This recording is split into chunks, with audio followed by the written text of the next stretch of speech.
Throughout his life as the Knight of the Immaculata, Saint Maximilian Maria Kolbe was born in Poland in 1894. His father, Julius Kolbe, a working-class citizen, struggled under Russian rule. His mother was Polish. They had a tough time raising their 3 children, Francis, Raymond, who was later named Maximilian in his religious order, and Joseph. Julius joined the Polish legions and was captured by the Russians for fighting for the independence of Poland. He was later hanged to death. Kolbe was an impulsive and badly behaved child. His mother prayed for him every day to Mother Mary. She prayed to her, guiding her son. Kolbe, according to several biographies, was personally called by the Virgin Mary, both to his holy life and to his eventual martyrdom. One day, she appeared to him in a vision, holding 2 crowns.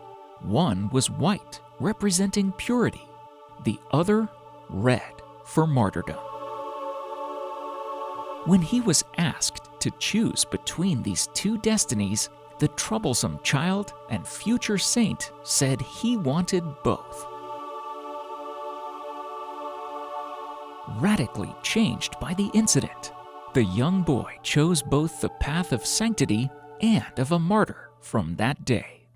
At age 13, Raymond Kolbe became fascinated by the Franciscan ideals preached by 2 conventual Franciscans, who conducted a parish mission at his church. Soon thereafter, he and his elder brother Francis left home to enter the Franciscan Minor Seminary in Lwów. This seminary was in Austria-Hungary, and it meant illegally crossing the border. During his formation and study there, the makings of a saint continued to deepen. He practiced what he learned, making sacrifices and helping others at every given opportunity.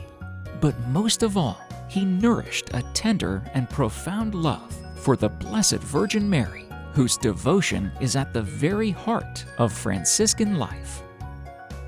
In 1910, Kolbe was allowed to enter the novitiate. He professed his first vows in 1911, adopting the name Maximilian, and the final vows in 1914 in Rome, adopting the names Maximilian Maria to show his veneration of the Blessed Virgin Mary. After a short period in Krakow, Poland, Kolbe went to study in Rome, Italy. He gained a doctorate in philosophy at the Pontifical Gregorian University in 1915. In 1919, he also gained a doctorate of theology from the University of St. Bonaventure. Kolbe was ordained as a priest and after completing his studies, returned to the newly independent Poland in 1919. Soon after, however, he developed chronic tuberculosis, which eventually destroyed one of his lungs and weakened the other. Throughout the rest of his life, he experienced poor health, but never complained, seeing his illness as an opportunity to suffer for Mary. Kolbe was an active priest and particularly keen to work for the conversion of sinners and enemies of the Church. During his time in Rome, he witnessed angry protests by the Freemasons against the Vatican. Kolbe had a strong devotion to the Virgin Mary, and he became an active participant in the militia Immaculata, or Knights of Immaculate. Kolbe helped the Immaculata friars to publish high pamphlets, books, and a daily newspaper, Mali Dziennik. Kolbe even gained a radio license and publicly broadcast his views on religion. He was successful in using the latest technology to spread his message, as well as writing extensive essays and pieces for the newspaper. Kolbe composed the Immaculata Prayer, the consecration to the Immaculately Conceived Virgin Mary. When he returned to Poland as a young priest, he was appointed professor to the Franciscan seminarians in Krakow. He soon had an attack of tuberculosis and along with his failing health, he was deemed unsuitable for the task. But his zeal for souls, characteristic of a true saint, did not diminish because of his physical ailments. He promoted faith through newspapers and magazines, which eventually reached an extraordinary circulation. There were more than 800 friars, all working for the Immaculate, that it was called the City of Immaculate. They lived heroic lives of poverty, continuous prayer, and voluntary penance. They were united in their mission of evangelizing not only Poland, but the whole world. Between 1930 and 1936, he took a series of missions to Japan, where he founded a monastery at the outskirts of Nagasaki. Kolbe decided to build the monastery on a mountainside, that which many people believed was not the best suited to be in tune with nature. Later, when the atomic bomb was dropped on Nagasaki, Kolbe's monastery was saved because the blast of the bomb hit the other side of the mountain, which took the main force of the blast. Had Kolbe built the monastery on the preferred side of the mountain, as he was advised, his work and all of his fellow monks would have been destroyed. He also entered into dialogue with local Buddhist priests, and some of them became friends.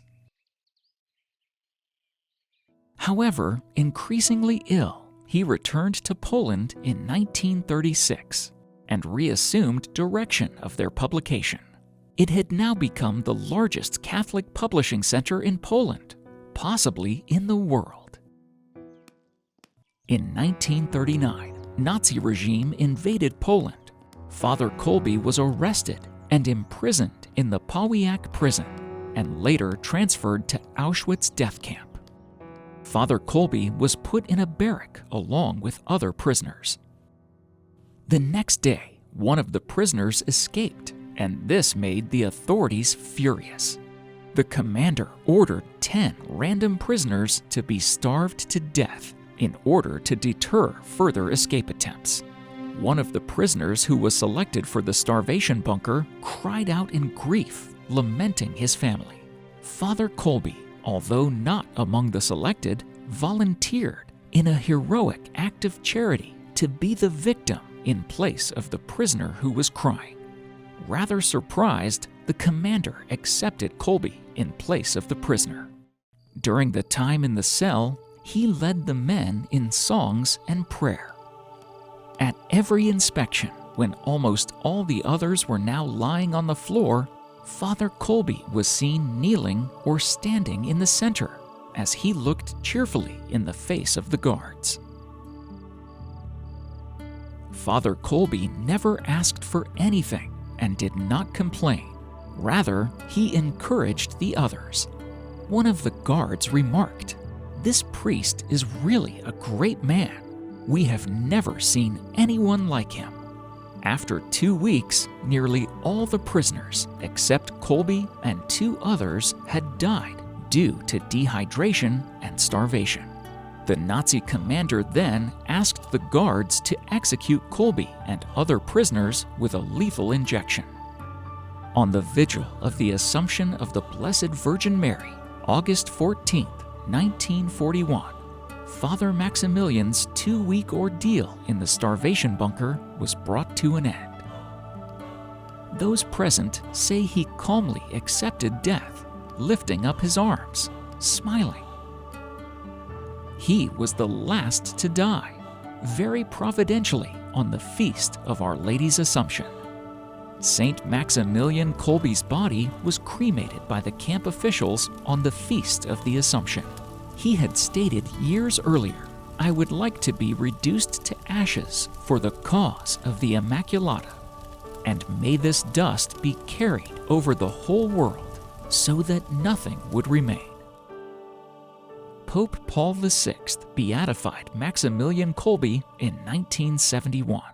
In 1982, Saint Pope John Paul II canonized him as Martyr of Charity, calling him patron of our difficult century. At his canonization in 1982, Pope John Paul II said, "Maximilian did not die, but gave his life for his brother."